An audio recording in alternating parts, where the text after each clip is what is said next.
Hi there, and thanks for clicking on the video. Perhaps you've clicked on this video as you've recently taken your theory test and failed it, or perhaps you've got your theory test coming up soon. In today's video, I'm going to show you some of the more unusual road signs from the UK and what they mean. So please stick around and watch the whole video and see what you can learn about all these unusual road signs in the UK.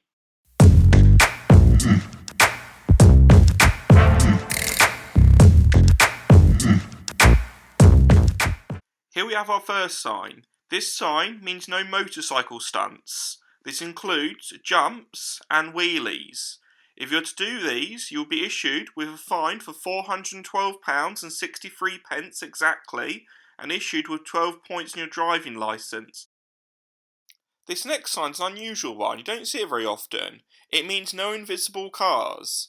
And the really strange thing about this is it's very hard for the police to enforce this law, as they can't see the cars that are breaking the law. This sign means no horse-drawn vehicles. As horses don't have thumbs, they find it difficult to hold pens and pencils, so they really struggle to draw things, particularly vehicles. This sign is pretty obvious. It means no black or red cars. Often these colours of cars offend people, so they put these signs up so not to upset the local residents. Watch out for vehicles on fire if you see this sign. You can normally tell which vehicles are going to catch on fire, as it's normally a certain make of car, as they have an electrical fault where if they use the indicators, the vehicle will catch on fire. The drivers of these vehicles go to a special driving school, which includes lessons on how not to use your indicators, as there is that risk of the vehicle catching on fire. They also learn things such as how to follow closely to the vehicle in front and advanced horn aggression tactics.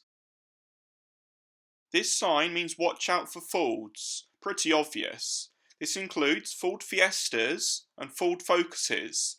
No particular reason to watch out for them, just watch out for them. In some towns, the councils don't have the budget to build public toilets, so they put these signs up advising residents to pee in the marked bays. The picture of the car on a slant is not related, it's just added to fill in the blank space.